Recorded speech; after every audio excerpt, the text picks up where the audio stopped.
Welcome, YouTube and Stanford communities, to the Entrepreneurial Thought Leaders Seminar. I am Ravi Balani, a lecturer in the Management Science and Engineering Department at Stanford and the director of Alchemist, an accelerator for enterprise startups. The Entrepreneurial Thought Leaders Seminar is presented to you by STVP, the Entrepreneurship Center in the School of Engineering at Stanford, and BASIS, the Business Association of Stanford Entrepreneurial Students. Today, we are very excited to welcome Aicha Evans, the CEO of Zoox, to the Entrepreneurial Thought Leader Seminar. To introduce Aicha and to facilitate this session's ETL, I'm going to hand the baton over to Heidi Roizen, who I get to introduce to you now. Heidi is no stranger to ETL. She is one of the rare few people who's actually been a keynote at ETL twice. So she's an icon in her own right. She's also part of the Stanford teaching team. She's an adjunct lecturer in the Management Science and Engineering Department at Stanford. And she also got her bachelor's degree in English from Stanford and her MBA from Stanford. And this, as if that doesn't prove that she bleeds Cardinal enough, she also directs the Stanford Threshold Ventures Fellows Program, which is named after the fund where she's a partner, Threshold Ventures, and on behalf of whom she served on the board of Zoox. So this is not just an interviewer-interviewee dynamic, it's also a board member CEO dynamic, which we think will make an especially interesting ETL. Heidi's worn several hats, more than I can name, just given our time right now, but among them, they include being the former VP of Worldwide Developer Relations at Apple and the CEO of her own venture-backed company, Teamaker, which she was the CEO of for over a decade. And she currently serves on the boards of a bunch of public, private companies and other organizations. So without further ado, I'm going to hand over the baton now to Heidi to take it from here. All right. And I'm also, another title I have that wasn't mentioned yet is I am the unofficial president of the Aicha Evans fan club. So we've got that too. So now it is great, my distinct pleasure to be able to introduce Aicha Evans. Aicha joined Zoox as the Chief Executive Officer in February of 2019. Prior to Zoox, Aicha served as the Senior Vice President and Chief Strategy Officer at Intel Corporation, driving the company's transformation from a PC-centric to a data-centric company. Previously, she ran the company's wireless efforts and oversaw a global team of over 7,000 engineers. She holds a bachelor's degree in computer engineering from the George Washington University. Welcome, Aicha. Thank you. Well, I'm also the president of the Heidi fan club. So, so we ought to have a fun conversation today. I've been really looking forward to this. So Aicha, let's start with your origin story. Tell us about your journey from Senegal to Silicon Valley. All right. Well, thank you all for having me and thank you for attending. I know that your time is precious. I appreciate it. I was born in Senegal, West Africa, and I bounced back. My dad was in telecommunication engineering, and at that point, we're an ex-French colony, so there was a lot of cable being laid in Africa to basically have the communication infrastructure wired at that time. And I had the pleasure of bouncing between Senegal and France, and I quickly saw the difference it makes to have technology and not to have technology. This is something that I saw from my personal life, trying to stay in touch with my friends when I was in Senegal or when I was in France, and having to hack my phone at home to be able to make phone calls to stay in touch with people. And my dad saying, why am I getting crazy phone bills? And then I wanted to study computers really, the US was the place to do that. There was also a certain element of sort of taking charge of my own life. When you're a Senegalese kid, when you're in Senegal, people are like, no, you're from France. When you're in France, they're like, you're from Senegal. I was a mix of a lot of different cultures and viewpoints, and I wanted to be me. And so I came to the US to study. My dad only had one requirement, and tuition is expensive, so you do have to listen to that part. And it was to be in DC, because he had a lot of friends at the IMF and World Bank that were gonna quote unquote supervise me. Then came here, went to school, met my husband who's American, and the rest is history. And first engineer, born, raised as an engineer, enjoy that, but I'm not for happy engineering. I love technology. I love when you do something and it works, but I want to see the impact. How does it make people's lives better? How does it advance society? And that's sort of how I've guided my career. Terrific. Well, And in terms of impact, I think what you're doing today is going to have huge impact on the world. So Zoox, for those not familiar with the company, can you tell us a little bit about Zoox and what it does? Yeah, I'll start at the top, as if you were a customer. Urban mobility is really important in movement of people in cities. And so we sell you a ride. What's behind the ride is an autonomous machine, really, that takes you from point A to point B. So we like to say that we are reinventing personal transportation, especially in urban centers, to make it cleaner, so the environment safer. We know that we lose close to 40,000 people a year in car fatalities, and also to make it enjoyable. Why should you be worried about driving and parking, and why should so much real estate be dedicated to parking spaces? Look at a city like San Francisco that has a housing problem and that wants to retain economic activity, but 30% of its real estate footprint is for parking. Look at congestion. For 30% of the time, the congestion is really caused because people are looking for parking. And so think about the most efficient and sustainable movement of people by you saying, I want to go from point A to point B. You have a Zoox app, say that, we show up, pick you up. You step into this beautiful machine, sliding doors, almost like a moving living room. You have your little screen that tells you what's going on. You can control your HVAC, your music. By the way, you can be on your phone, you can meditate, you can relax, you can do whatever you want. And then we drop you off and pick up the next person. It's pretty exciting. It's very exciting. I get to say that as one of the people who've actually been in one of the prototype vehicles. So we're looking forward to when it gets commercialized. So let's go back a few years. When I first met you, you were Chief Strategy Officer of Intel, and you had upwards of 8,000 people reporting to you at a prior role there. And besides my incredibly persuasive skills, what made you decide to take the leap to the startup world in the CEO role? So look, first, I was really happy at Intel. And when you're in Silicon Valley and you look like me, you have to be careful to check your ego at the door, because you get a lot of calls for different roles. And I had to have a one-on-one with myself after almost leaving Intel a few years ago and say, what do I really want? What's important to me? I've earned, I think, sort of the opportunity to decide what I want to do. And I had decided that I was not going to go to another big company. I was going to stay at Intel. There's plenty of work to do even today. Good luck to Pat, by the way. And that was the decision. And a few friends of mine in the recruiting world, people I'm close to, said, well, yeah, but what can we call you for? And I basically said, look, if it's a forward-looking technology, a big impact on society, it has to be private. I have 2 teenagers and I can't afford the public life right now. And it has to be a team of founders or a founder that sort of I fall in work with love with. And they need somebody like me, not because the board told them, but because intrinsically they know that they need that.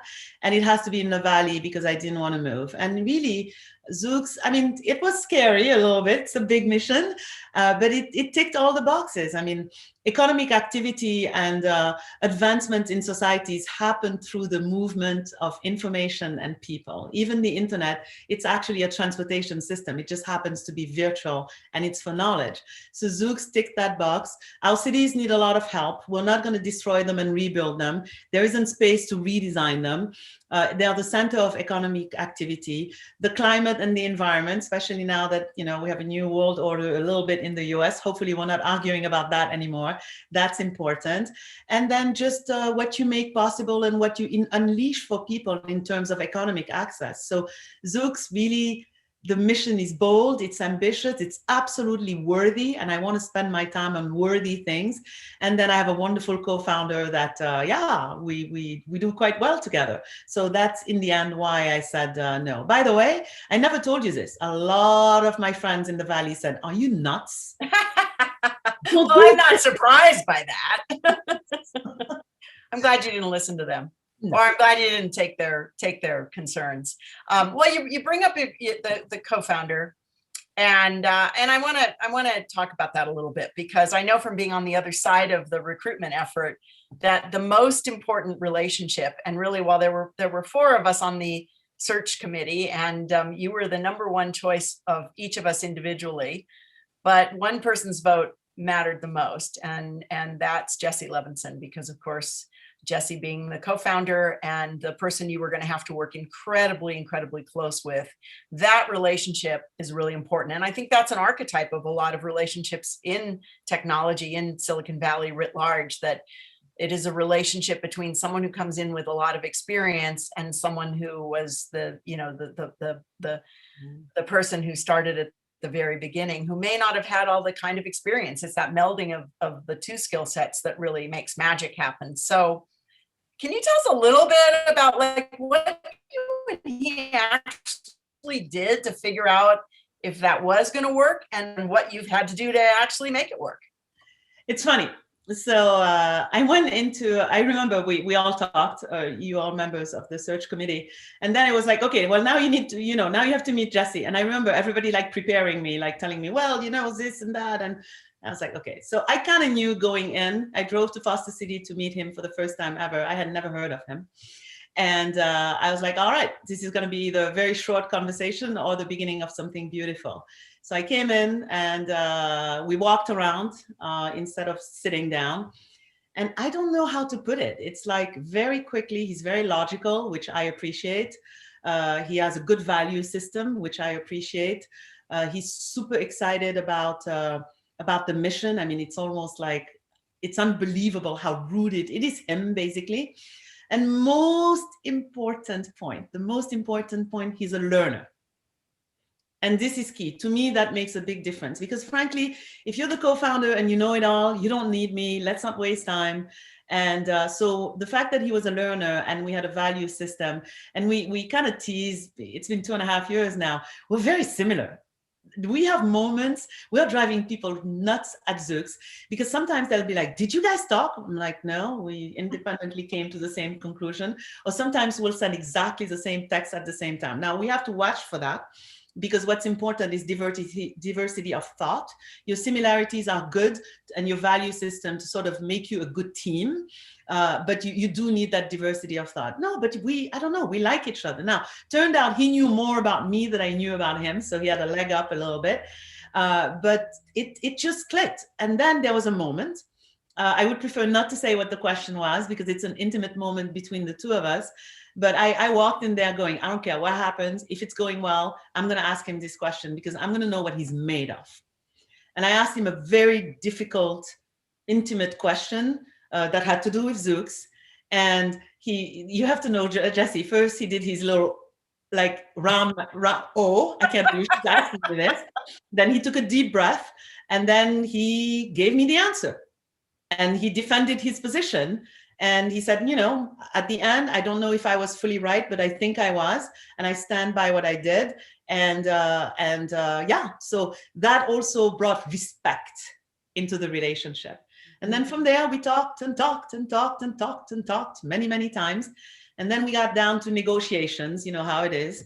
And, money is important, but at the end of the day, I'm one of those, and I promise I'm not saying this from a position of privilege. It's like, I truly believe you do the right things and the right things will happen. In the grand scheme of things, as a young girl from Senegal, West Africa, we're all very blessed. If you're on this call, if you're participating in this virtual conversation, we're very blessed. So we had the lawyers, I'm sure you remember that, exchanging red lines, and it came down to what to do if it didn't work out. And it was driving me nuts, and it was giving me a bad feeling. And I was like, it's like I didn't go into my marriage thinking what's going to happen if we get a divorce. And so I was in Palo Alto, sorry for the long answer, with some girlfriends seeking advice. And I texted him. I said, hey, where are you right now? He said, Foster City. I said, I'm in Palo Alto. Do you mind coming by? I have an important question for you. He's like, yeah, I'll be there in 20. And my girlfriends are like, no, let the lawyers handle it. I'm like, okay. So he came over and I'm like, look, I want to do this. I think it's going to be fun. I think we're going to do wonderful things together. But this phase is really driving me nuts. So this is what's going to happen. I'm going to call off my lawyers. I don't want to, what happens if we get a divorce? But first we need to have a little conversation here. We're doing well. We're going to do well, but we're going to have tough moments. And I want to know that when we have tough moments, you remember this moment that we chose this life together, this work life together, and that we're going to figure it out. The two of us, we're not going to have interventions or anything like that. And I want to know that you're committed to that, because I'm committed to that. And if you are, you call off your lawyers, I call off my lawyers, I go on vacation for 2 weeks, and then let's roll. And I have to say, this is one of those moments that when the recruiters called and they said, well, we're going to have to negotiate sort of the employment contract and all this kind of stuff. And then they called and said, or Jesse called me and said, no, we're done. We're all done. Aisha doesn't need that. And let me just say to everyone out there, to bring on an incredibly senior executive like Aicha with that was, first of all, I think it was just a great sort of symbol of what the future was going to be like, which was, incredible and so incredibly refreshing. And also, it really, I think, left everyone with the deep understanding that you were putting your whole self in this, and that it's a little bit like, leaping without the net, right? And so I think it had such a huge impact on your relationship with the board and with Jesse, and obviously it has been an amazing relationship. So now, but it wasn't just Jesse. You were jumping into a company of close to 1,000 people, or maybe we were 700-800 at the time. Now you'd managed lots larger groups than that before, but it's a little different being a CEO, right? I mean, how was that different for you? Well, I mean, first of all, it's very lonely. Second of all, there's a sense of responsibility. You're not just responsible for Zoox and the execution, the roadmap, the fundraising. You're responsible for a lot of families. When you work in a big corporation, you can always look up. It's the CEO's fault. It's the board's fault. It's the market's fault. Somebody just doesn't get it. Well, here the buck stops with you. You don't get to whine and complain. You can have a support system. And so the first thing, I think you were there, the first all hands, they were like, what's your goal for the first, I can't remember, like 90 days or first year or whatever. And, usually people have their normal baked talking points, 1, 2, 3, and I'm going to do. And I was like, look, I don't know in terms of outcomes and deliverables. My first objective is to be one of you. And so a year from now, I want you to kind of forget that I wasn't here for the beginning of the journey. So I'm going to spend a lot of time with all of you. I'm going to learn. I'm going to listen. I will form opinions. I won't talk a lot at the beginning, not because I don't have opinions, but because I want to understand what makes this company tick and what is important. And then after that, and in the process of doing that, I had a very good board. Thank you for that. That was lucky too. Started sort of forming some opinions. You're in a startup, so capital is top of mind. This is a capital intensive endeavor. So the whole fundraising strategy, who we are. The second part was a little bit more funny, a little funnier.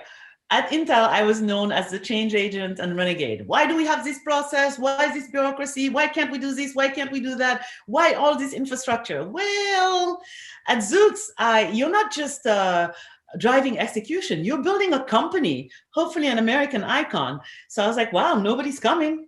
It's me. I have to build the infrastructure, HR, finance, all of the systems, and sort of like have an integrated roadmap, drive towards milestones, but do it from a place of generosity, from a place of teaching and learning, and really manage the rhythm and cadence so that you meet people where they are, and then you go along the journey with them. Human beings do not like change.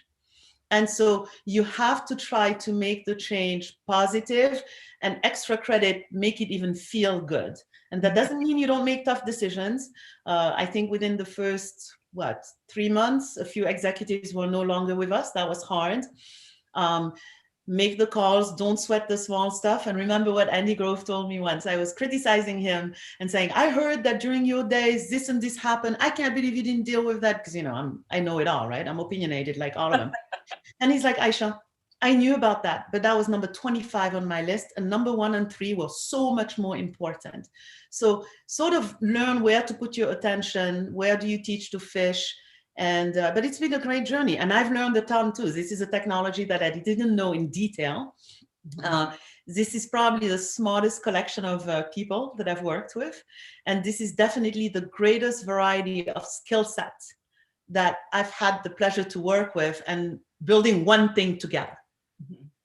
So it does sound like, and I know if you have to articulate your leadership style, you definitely, it seems that you do a lot of teaching and motivating through sort of the define the mission, but let people find their own motivation within that. Is that how you would describe your leadership style? Yes, I mean, I would say, of course, I'm an engineer first, so that's just the way it is.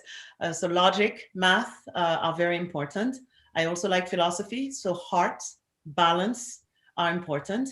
And yeah, you have to learn, you have to be a learner, you have to be a teacher, and you have to make sure that you switch from being you, the personal best or the smartest or what have you, to enabling the collective best and the collective smartest. So you have to motivate, you have to have clarity, you have to communicate, you have to be transparent, you have to be authentic. And those are the things that I strive to practice every day. Great.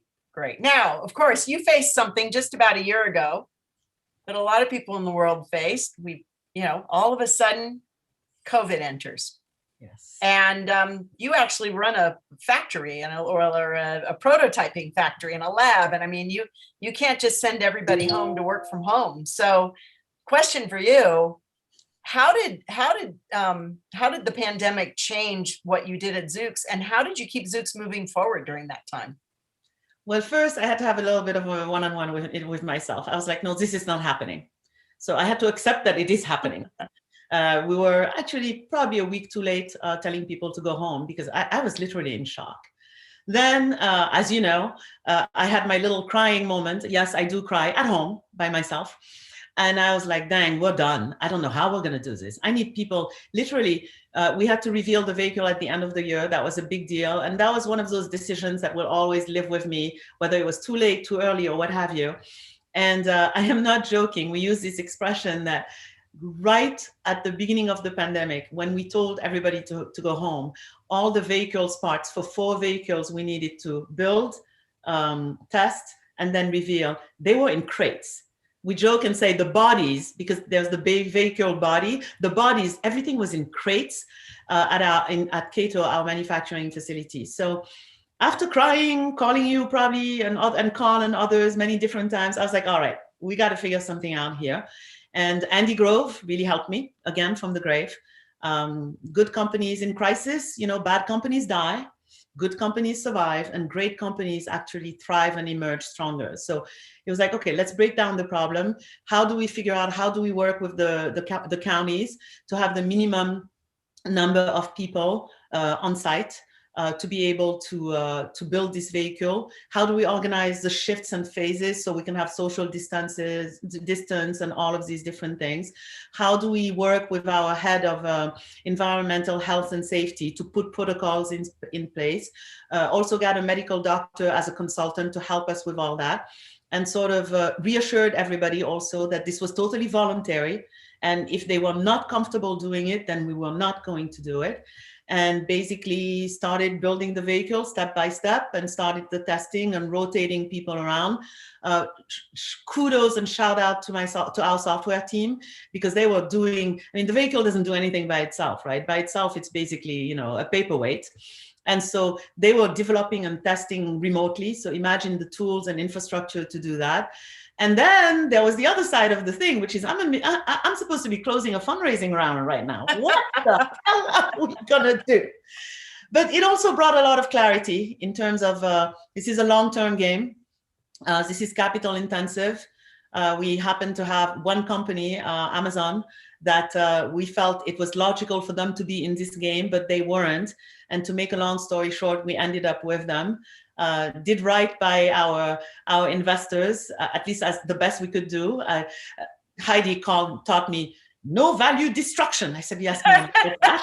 Value creation. No, you did great. And I think Amazon is, it is a great place. They still operate you independently.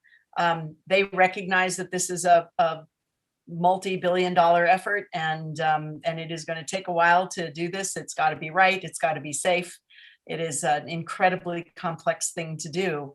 And it's wonderful that Amazon has stepped up to keep the whole team intact and to keep you moving on your mission, which is amazing, and keep you as in the leadership position as well. So having said that, it is a little different from being a startup. And how do you keep the entrepreneurial spirit alive being owned by one of the largest market cap companies in the world? So first of all, we are still a startup. We're on at length. The way I explain it to people is we just happen to be owned by one big investor.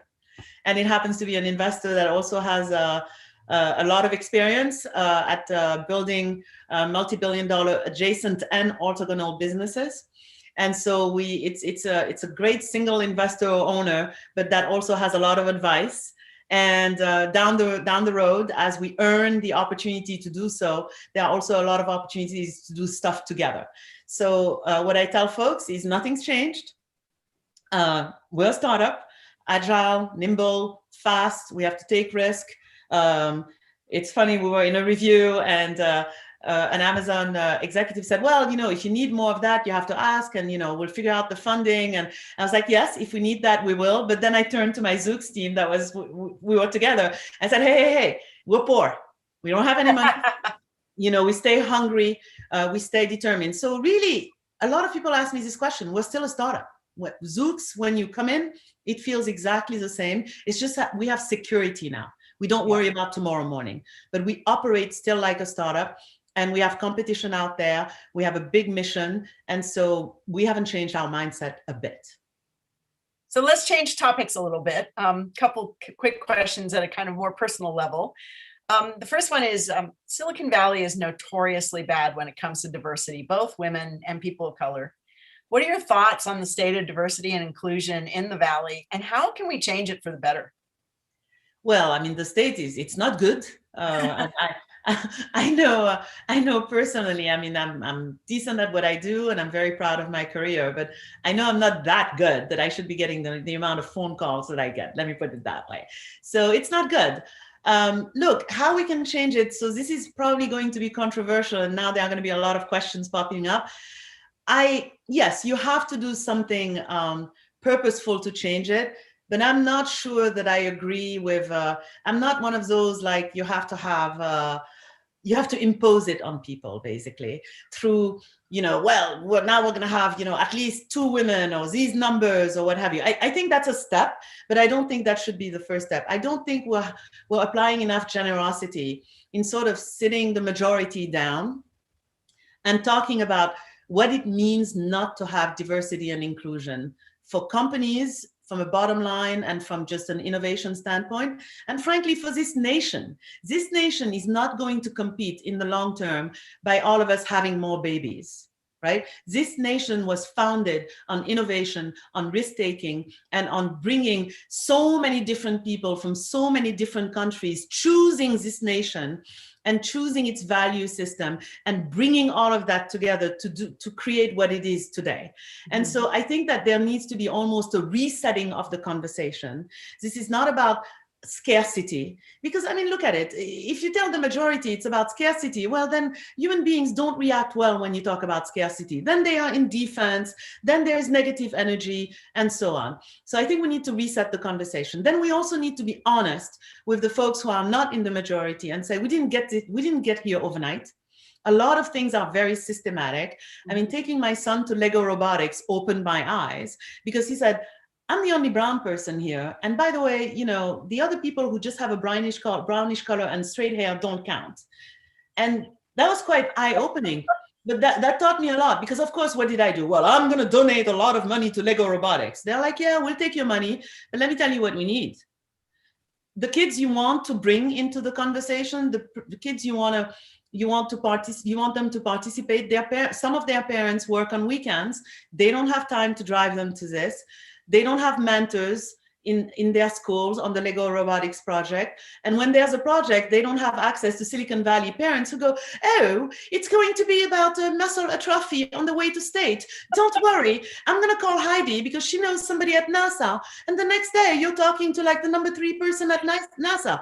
So there's a lot of stuff that's very systematic that we're not going to solve overnight.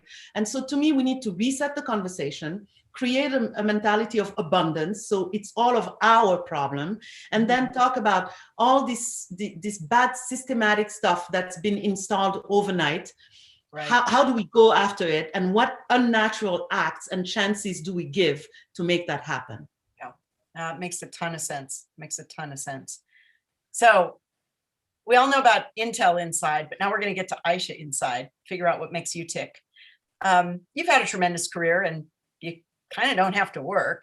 You're the CEO of Zoox. You're on the board of SAP. Can I say your new board that you just joined? Yeah. You just joined the board of Joby Aviation, incredible company. Goodness gracious, what drives you? Do you have a personal mission here? I mean, what makes Aicha tick? I want to drive change, and I want to live the world better than I found it. And I want to make sure that the blessings that I've received, I find a way to scale them for others. Powerful. Yeah. I mean, and the last question from me, and then we'll open up the Q&A. And you brought it up. You are the mom also of 2 teenagers in your spare time around all this other stuff. What do you hope to teach them by example? And is there any advice you'd give them that's different from your own path? Yeah. First and foremost, I want them to be good people. I want them to have a good value system. I want them to work hard. I want them to earning the discretionary energy of folks around you, whether it's at work or in your family, is important. I want them to inherit that. And then other than that, be happy. And happiness is a choice, by the way. It's really, you have to decide to be happy. In terms of the advice I give them, it's not advice, it's more of an invitation. And I tell them that to me, to not obsess too much about money and sort of competing, because first of all, they'll be fine. Second of all, I said, look, especially in the Valley, yes, we have homeless people. We know that in San Francisco. But we also have a lot of people that are very lucky from a financial standpoint. But frankly, they ought to be ashamed relative to the homeless people, because they're not contributed anything to society, but at least the homeless people don't have the means to. You're here to contribute and to make society better. You are not here to be just a consumer and just like occupy space for nothing. And so live by that value system and make something happen in the field that you're passionate about. It doesn't have to be in engineering or in high tech, but make sure that you contribute to society and you don't chase money and you don't become a prisoner of your ambition.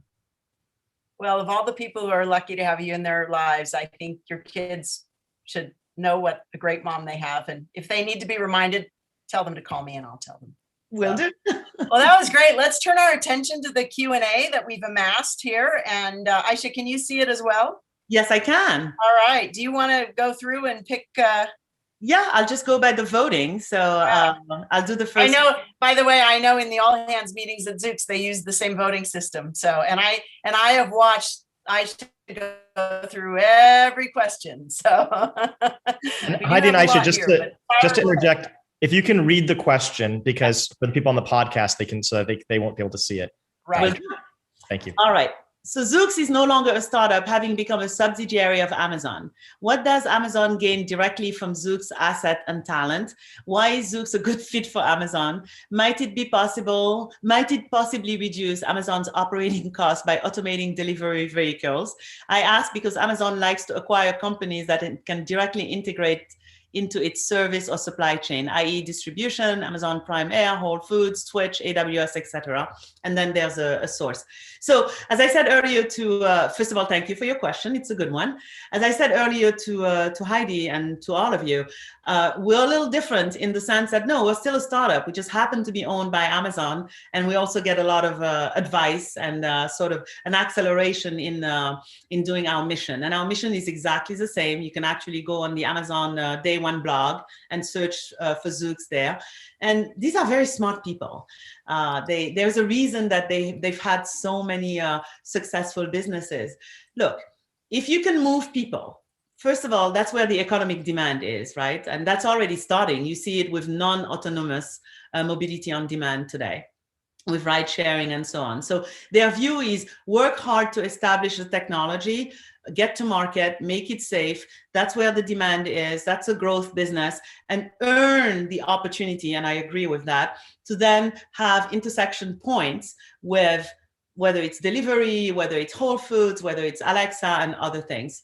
And what it gains is, at the end of the day, it gains wonderful technology that is a great business. And at the same time, that also allows some synergies and some opportunities with the rest of what they are doing.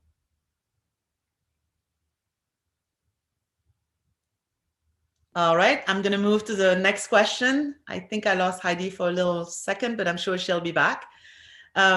I believe Zoox has many competitors, Cruise, Waymo, etc. How do you balance between working to achieve Zoox's mission while also ensuring Zoox does not fall behind competitors? What advice would you give for a founder working in a market with many competitors? So, yes, by the way, we consider them competitors and fellow travelers. This is a brand new sort of inflection point in transportation. And so we have a collective responsibility. According to Morgan Stanley, it's a multi-trillion-dollar opportunity. The hand of Adam Smith says that, and we've researched this, there aren't multi-trillion-dollar industries that are basically dominated by one player. So several of us will succeed. And in terms of your focus, look, you have to be very, I mean, one of the things about Zoox is since 2014, we said, this business model of selling rides versus selling a vehicle is the way to deploy autonomy. We also have been extremely consistent that if we agree that AI is going to replace the human for this particular model, it's important to re-architect and redesign the vehicle to make it easiest and safest for AI to drive. So yes, competition is important, but be very grounded in your mission and your approach. Apply a lot of consistency. And yes, look around to see what they are doing and what makes sense and what doesn't. But that should just be a reference check, as opposed to sort of turning your mission into, oh, what do I do in reaction to competition? And in our case, it's particularly makes sense to do that because it's a big market and several of us will make it, and that's okay. That's good. I'm going to step in because just for as a proxy for Heidi until we have Heidi back. That was a terrific answer, Aicha. Before I jump into the next one of our themes for Stanford is principle-driven entrepreneurship. Do you ever have a conflict, not with competitors, but let's say with Amazon's objective versus your heartfelt mission for why you started Zoox? Does that ever come into conflict? And if it does, do you use principles to navigate that? Or can you give us examples of how you navigate those tensions? We haven't had one with Amazon yet. It's been 6 months and maybe we'll have one. I mean, there's enough intimacy that there should be. Even in family, there are tensions. What we have is what's called tenets. And they are established from the beginning, before even the close of the transaction. And we always go back to those tenets anytime there's a question or anytime there's a discussion. Now, with competitors, it's more like if it's happened once, and then you get on the phone and you say, look, we need to talk. And you get on. And you called up your competitor. Yes. You actually called them up directly. Yeah. And you sit down and you have a conversation, and then get to a conclusion and move on. Oh, that's great. That's great. Heidi's back. Heidi, we're just going through the questions. System crash right in the middle. So we're still, we're still dealing with all the vagaries of technology, I guess. Sorry about that. Thank you for picking up, Ravi. So Aicha, you're on a roll. What's the next question you want to tackle? All right. What do you wish natural-born US citizens knew about immigrants and immigration, having that perspective? Do you think international talent is an underrated asset in US entrepreneurial ecosystem? That's an excellent question. I think actually US-born citizens know this. They just need to sometimes remind themselves. How this country was founded is not a secret, right? It was founded with a lot of people coming here, seeking a better life, sharing a value system, coming from all walks of life and different countries and so on. So I think what I wish they would do is pause and sort of kind of remind themselves and just look at how it happened to begin with. The second thing is I wish people would educate themselves a little more because even in the high tech of today, right, it's quite clear that entrepreneurs and very successful founders have come from all walks of life. I mean, in my space, one of the company people, I'm not going to say his name, but you know, there's a very deep South African root. A lot of people don't talk about that, but they should. So now what advice? I think, yes, the talent is underrated, not because we're being mean and giving them a bad score, because we're forgetting our roots and how you drive innovation. It's logical to me as an engineer that wanting the best talent worldwide to come innovate in the United States is good for the United States. So it's more of a reminder, pausing, don't get caught up in all of the division and all the craziness out there in social media. You're all super smart. Just pause and ask yourself a few questions, and that will be a good enough reminder. Oh, I was afraid of this question. Okay, are you involved with the African diaspora in tech or French-speaking community in the Bay Area? I am ashamed to say no, I am not. At least the African diaspora. This is something that weighs heavily on me because I feel that it's violating my principle of giving back a little bit. It's not that I'm against it. It's just my time is extremely limited right now. And between work and my kids and my husband, my life, you know, I have soccer games, I have all these things going on. And I don't really believe in being involved by just, you know, calling into a couple of Zooms and sending a check from time to time. So this is something that I hope to do better in the future. And then, yes, the French-speaking community in the Bay Area to some extent, because my kids go to a French school, or at least, what do they call it? Like multi-language school, and French being one of the languages. And therefore you become friends with the parents, but nothing in a very formal way. All right. What advice would you give to minority and international? Sorry. Go ahead. Okay. No, go ahead. Go for it. What advice would you give to minority and international students currently in college? Aha, that's a good one. So first of all, don't think of yourself as a minority. That's a diminishing word. I don't care what you're labeled, but you're the boss of you. You're the CEO of you to begin with. And so I want you to please consider thinking about yourself in a different way. You actually bring to the table something that is rare, and something that is going to be different. It is very likely that because of your experiences and viewpoints, you're going to be having ideas, asking questions that maybe others won't necessarily ask.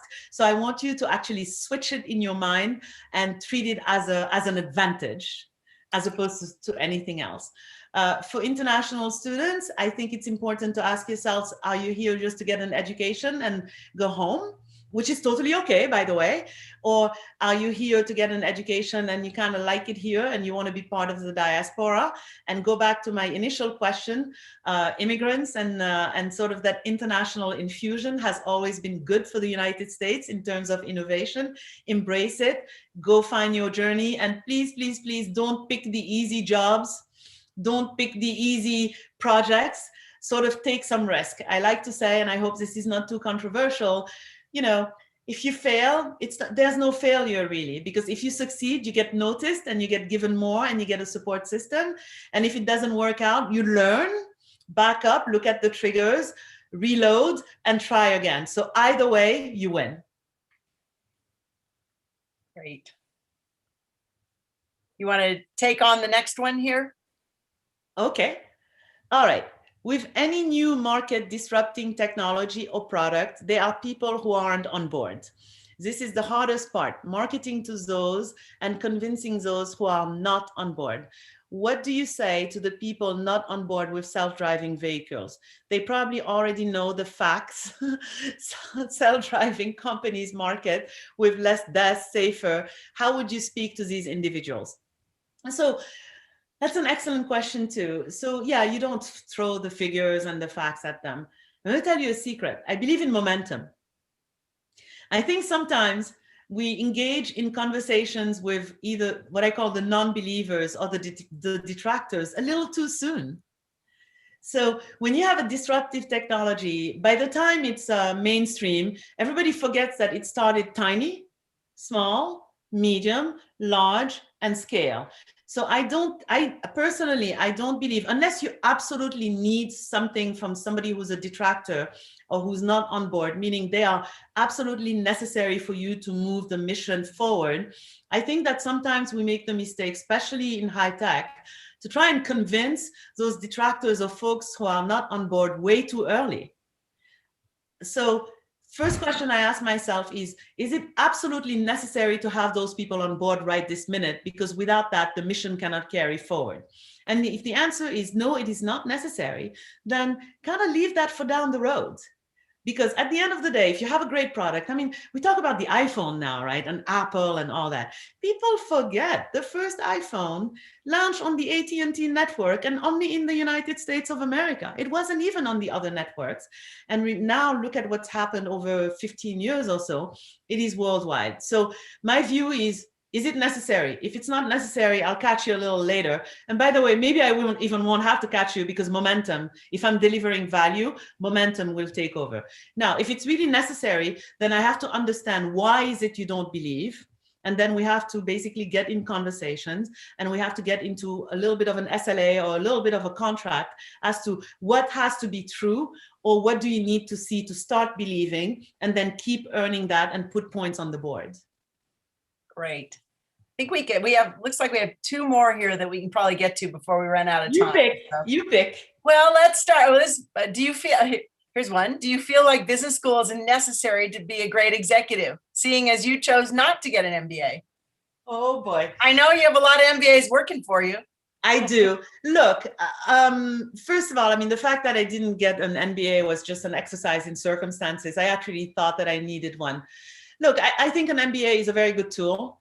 It's also sometimes how shall I say, an entrance fee, meaning there are cases and companies that won't consider you unless you have one. So I'm not going to talk about the MBA. I'm going to talk about you yourselves, each person. Be clear about who you are. Be clear about what your passions are. Especially early in your career, you have the opportunity to really have mistakes. So pick the bold things, learn a lot. Always put the truth on the table, be respectful, have conviction, and I promise you that whether you have an MBA or not, you'll be fine. Great. And I think this is going to end up being our last question. It's the last upvoted one. It is from someone from Uganda who says, I'm from Uganda and a veteran in corporate transportation arena here in the Bay Area. What is your experience being accepted by African Americans and white Americans? Just wow. on a simple topic. Yeah, exactly. This is not going to sound good, but I have to be candid and honest. I do not worry about being accepted or not. My philosophy is you don't get to decide that. I get to decide that. And so I worry about understanding what our relationship is based upon, irrespective of what color you are, what social, economic, what education, and what have you. What is the basis of our relationship? How do I make it a win-win? How do I seek to understand who you are, what's important to you? How do I, and by the way, and if I don't, that's at the beginning, not your problem, that's my problem, because I always say, what do I own in the relationship? So I do not give people the pleasure and privilege to decide for me whether I'm going to be accepted or not, because I'm going to happen to them and hopefully they'll happen to me and collectively we'll be better together. That's sort of how I live my life. And one of the things that's really very important to me in this field, whether it's as an international student, an immigrant, or somebody of a different race or social strata, look, Buddha says that holding on to anger is like drinking poison and expecting the other person to die. So the combination of, I know the first statement was a little arrogant in some ways, the combination of those two, I think that is what people individually need to focus on, and then the rest will be history. Well, that was fantastic. That was fantastic. Thank you so much, Aicha. Thank you. Thank you for very, very, very inspirational. Ravi, I think I turn it back to you at this moment. Well, I just want to thank you both. That was so good. Thank you, Aicha. There were so many phenomenal nuggets. I know you had an impact already, and I know you're going to continue to have an impact with those words in our archives as well. And I want to thank Heidi for facilitating. This is such a unique combination that we get to benefit from having both Heidi and Aicha here. So thank you both. And thank you to everybody who tuned in. Thank you to the YouTube community and the Stanford community. Please join us next week for ETL when we'll have the Managing Director of General Catalyst Partners, Hemant Taneja. And you can check that out on the Stanford eCorner YouTube channel, or you can also get more videos and podcasts and information if you go to ecorner.stanford.edu. And that's a wrap. That is ETL for this week. Thank you all.